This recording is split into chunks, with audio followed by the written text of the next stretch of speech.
அன்பானவர்களே, அன்பு வணக்கங்கள். உடலில் இருந்து உயிரை தனியே பிரித்தெடுத்து சில மணி நேரங்களுக்கு அப்பால் அந்த உயிரை மறுபடியும் உடலில் எடுத்து வந்து சேர்த்து உயிரோடு எழுந்து கொள்ளுகின்ற வித்தையை நம்முடைய சித்தர் பெருமக்கள் செய்து காட்டியிருக்கிறார்கள். உலகமே வியக்கின்ற ஒரு அற்புதமான மகத்தான கலையை சித்தர்கள் உலகுக்கு தந்து சென்றார்கள். ஒரு மனிதனுடைய உடலில் இருந்து உயிரானது பிரித்தெடுக்கப்பட்டால் அதற்கு பெயர் மரணம், சாவு, இறப்பு என்றெல்லாம் கூப்பிடுவோம் இல்லையா? அப்ப எப்படி உடலிலிருந்து உயிர் பிரித்தெடுக்கப்பட்ட பிற்பாடு இறந்து போன அந்த மனிதனின் உடலில் மறுபடியும் உயிரை கொண்டு வந்து சேர்த்து உயிர்ப்பிக்க முடியும்? கேள்வி உங்களுக்கு வருது இல்லையா? என்னங்க, உடலிலிருந்து உயிர் பிரிஞ்சு போச்சு, உடல் செத்து போச்சு, சவமாயி போச்சு. அப்ப எப்படி மறுபடியும் அந்த உடலுக்குள்ள எடுத்து வந்து உயிரை உள்ளே புகுத்தி அந்த இறந்து போன உடலை உயிர்ப்பிக்க முடியும் என்ற சந்தேகம் இருக்குது இல்லையா? இது எல்லோருக்குமே ஏற்படக்கூடிய ஒரு சந்தேகம்தான். இதேதான் விஞ்ஞானிகளும் சந்தேகப்பட்டார்கள். அது எப்படி? உடம்புல இருந்து ஒரு உயிரானது வெளியே போயிட்டா அது இறந்து போனதற்கு சமானம் தானே? மரணம் என்பது என்ன? சாவு என்பது என்ன? இறப்பு என்பது என்ன? ஒரு மனிதனுடைய உடலில் இருக்கின்ற உயிரானது, ஆன்மாவானது வெளியே போய்விட்டால் அவன் இறந்து விட்டான். இதுதான் மெடிக்கலா சொல்லுகின்ற ரிப்போர்ட் இல்லையா? அப்ப எப்படி அந்த உடம்புல மறுபடியும் உயிரை எடுத்து வந்து சேர்த்து இறந்து போன உடலுக்கு உயிர் தர முடியும்? இதை விஞ்ஞானிகள் கூட ஒரு காலத்தில் இதே கேள்வியை தான் கேட்டார்கள். ஆனால் 1960ஆம் ஆண்டு டாக்டர் சார்லஸ் டே என்ற ஒரு மாபெரும் மருத்துவ விஞ்ஞானி சித்தர்கள் கூறுகின்ற இந்த வித்தையை அவர் பல்வேறு நபர்களை வைத்து ஆராய்ச்சிகளை செய்து பார்த்தார். பல்வேறு நாடுகளில் கூட இந்த ஆராய்ச்சி நடைபெற்றது. கடைசியாக அவர்கள் கண்டுபிடித்த அந்த ஆராய்ச்சியினுடைய அறிக்கை என்னவென்றால், ஒரு சில மனிதர்களுக்கு இந்த ஆற்றல் இருக்கிறது, இது 100% உண்மை என்பதை உலகிற்கு தெரியப்படுத்தினார்கள். ஒரு காலத்தில் சித்தர் சொன்னதை எல்லாம் யாரும் ஏற்றுக்கொள்ளவில்லை, விஞ்ஞானம் கூட ஏற்றுக்கொள்ளவில்லை. ஆனால் அதே விஞ்ஞானம் இன்று சித்தர்கள் கூறிய அனைத்து விதமான கோட்பாட்டையும் கொள்கைகளையும் வழிமுறைகளையும் ஏற்றுக்கொள்ளுகின்ற காலத்துக்கு வந்திருக்கிறார்கள். அப்ப எப்படிங்க ஒரு உடலிலிருந்து உயிரை பிரித்தெடுத்து போக முடியும்? இது இயற்கையாக பிரிப்பதல்ல. ஒரு மனிதனுடைய உடலில் இருந்து இயற்கையா வெளியேற்ற உயிரானது அவன் இறந்து விட்டான்.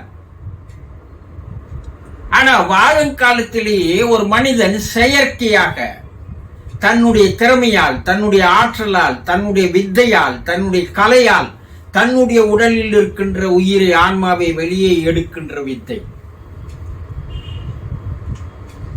பின்பு அதே உயிரை பல மணி நேரங்களுக்கு அப்பால் வெளியே சுற்ற வைத்துவிட்டு பல அனுபவங்களை பெற்றுக்கொண்டு மறுபடியும் அதே உடலுக்குள் வந்து உள்ளே சேர்க்கின்ற வித்தை. இதைத்தான் நம்முடைய முன்னோர்கள் சித்தர்கள் கூடு விட்டு கூடு பாய்தல் என்றார்கள், பரகாய பிரவேசம் என்றார்கள், ஆஸ்ட்ரல் டிராவல் என்றார்கள், ஆன்மா பயணம் என்றார்கள். பல்வேறு பெயர்களை வைத்து அழைத்தார்கள். ஒரு சித்தர் நினைத்தால் தன்னுடைய உடலை ஒரு இடத்தில் பத்திரமாக பாதுகாப்பாக வைத்துவிட்டு அந்த உடலில் இருக்கின்ற உயிரை ஆன்மாவை வெளியே எடுத்து வந்து அவர் விருப்பப்பட்ட இடங்களுக்கெல்லாம் எவ்வளவு தூர தேசங்களுக்கெல்லாம் கூட நாடுகளுக்கெல்லாம் கூட அவர் டிராவல் செய்துவிட்டு மறுபடியும் அந்த உடலுக்குள் வந்து சேர்ந்து உயிர்ந்து எழுந்தார் என்பது உண்மை வரலாறு. ஒரு சந்திரனுக்கு பூமியிலிருந்து எவ்வளவு மைல் தூரம் இருக்கிறது, எவ்வளவு நேரம் பயணம் செய்யக்கூடிய பயண நேரம் எவ்வளவு, இதையெல்லாம் துல்லியமாக அகத்தியர் தன்னுடைய நூலில் எழுதி வைத்திருக்கிறார். அப்ப அகத்தியர் ஒரு இடம் நாம் போய் வந்ததா அந்த இடத்தினுடைய தூரம் எவ்வளவு கிலோமீட்டர், எவ்வளவு தூரத்தில் பயணம் செய்யலாம் என்பதை தெளிவாக கூற முடியும். அகத்தியர் எப்போ அவர் நிலாவுக்கு போனார், எப்போ வந்தார், எப்படி அவர் அவருடைய தூரத்தையும் நேரத்தையும் காலத்தையும் கணக்கிட்டு மிக துல்லியமாக தன்னுடைய ஓலைச்சுவடியில் எழுதி வைத்திருக்கிறார். இன்று சந்திரனுக்கு விடுகின்ற ராக்கெட் அதே தூரத்துக்கு போகிறது, அதே நேரத்திற்கு வினாடி தவறாமல் போய் சேர்கிறது. இதையெல்லாம் மிக துல்லியமாக அகத்தியர் எழுதி வைத்தார் என்றால் போய் தானே வந்திருக்கணும். அப்ப அந்த காலத்துல ராக்கெட் இல்லையே, எப்படி போயிருப்பார் அண்ணா? இதுதான் சூக்கும பயணம். உடலை ஒரு இடத்தில் கிடத்தி விட்டு உயிரை ஆன்மாவை மட்டும் வெளியே எடுத்து வந்து நிலாவுக்கு போய் சென்று சேர்ந்து நிலவில் இருக்கின்ற அம்சங்களை நிலவரங்களை எல்லாம் வந்து தன்னுடைய ஓலைச்சுவடியில் எழுதி வைத்திருக்கிறார். அப்ப சித்தர்களால் சாதிக்க முடியாதது என்று எதுவும் இல்லை. சித்தர்கள் தான் இதை செய்யறாங்களா, நம்ம எல்லாம் செய்ய முடியாதா? நீங்க ஒரு கேள்வி கேட்கலாம். நீங்களும் நாள்தோறும் செய்து வருகிறீர்கள். எப்படி? உங்களுக்கு தெரியல, ஆனா நீங்க நாள்தோறும் செய்யறீங்க. உங்க உடம்புல இருந்து உங்களுடைய உயிரை ஆன்மாவை வெளியே எடுக்கிறீங்க, அது பல இடங்களுக்கு போகுது, மறுபடியும் உங்க உடலுக்குள் வந்து சேர்க்கிறது.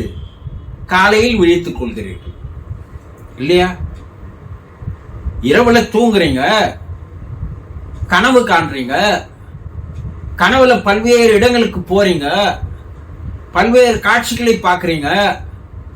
காலையில் எழுந்ததுன்னா சொல்றீங்க, அற்புதமான கனவு, நான் அங்க போயிருந்தேன், அந்த காட்சிகள் எல்லாம் பார்த்தேன், இந்த அனுபவங்கள் எல்லாம் பார்த்தேன் சொல்றீங்களே. உங்க உடலா போச்சு. உங்க உடல் உங்கள் படுக்கறையில் படுக்கையை விட்டு அது துளி கூட அசையவில்லை இல்லையா?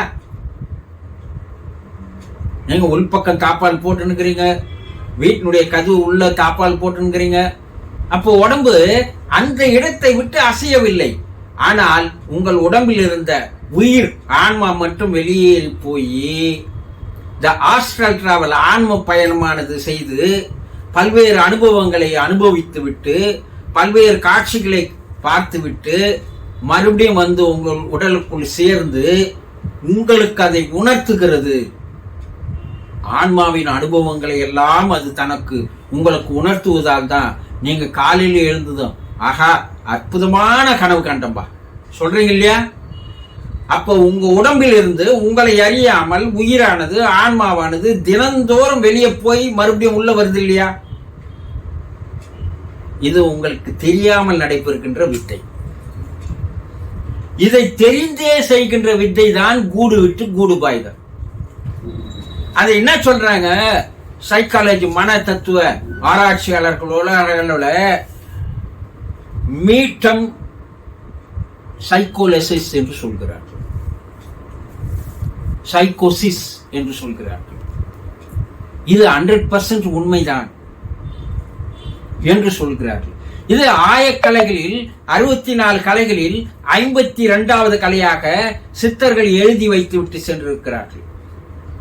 அட்டமா சித்துக்களில் 8 விதமான சித்துக்களில் 6வது சித்தாக இது சித்தர்கள் குறிப்பிட்டிருக்கிறார்கள். ஆன்மாவின் பயணம் கூடு விட்டு கூடு பாய்தல்.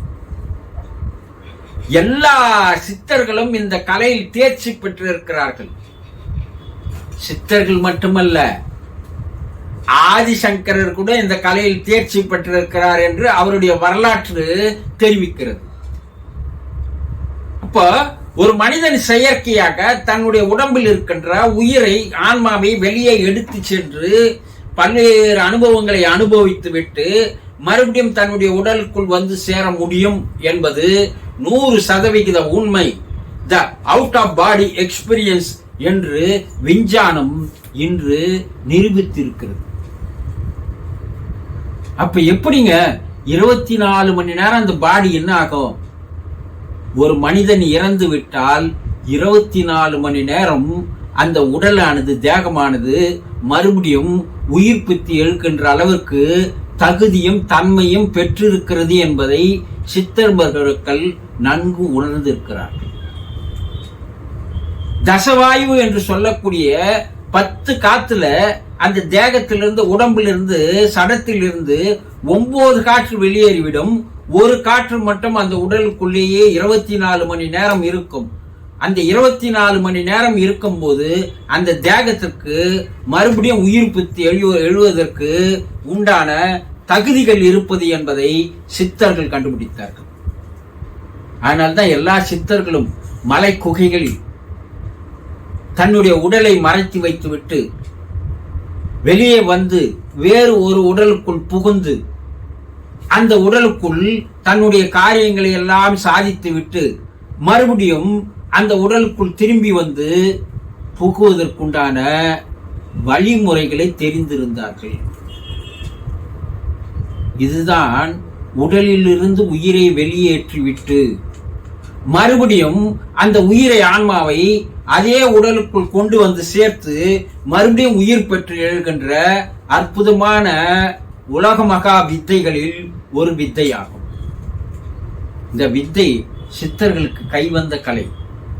இதில் ஒரு அதிசயம் என்னவென்றால், வெளியேறி போகின்ற அந்த ஆன்மா இருக்கிறதே, அந்த ஆன்மாவுக்கு பார்க்கவும் தெரியும், கேட்கவும் தெரியும், பேசவும் தெரியும் என்பதை நிரூபித்திருக்கிறார்கள். த சோல் என்று சொல்கிறோம் இல்லையா, அந்த சோலுக்கு அனைத்து விதமான புலன்களும் செயல்படுகிறது என்பதை விஞ்ஞானிகளும் ஏற்றுக்கொண்டிருக்கிறார்கள். ஆக ஒரு மனிதனால் தன்னுடைய உடலில் இருந்து உயிரை தனியே பிரித்து எடுக்க முடியும், மறுபடியும் அதே உடலுக்குள் உயிரை கொண்டு வந்து சேர்த்து விட முடியும் என்பதையெல்லாம் நம்முடைய சித்தர் பெருமக்கள் உலகிற்கு தந்து சென்ற மாபெரும் கலைகளில் ஒரு கலையாகும்.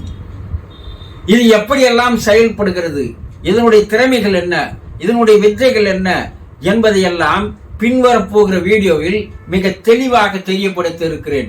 தொடர்ந்து பார்த்து வாருங்கள். அற்புதமான விஷயங்கள் உங்களுக்கு தெரிய வரும். சந்தோஷம்.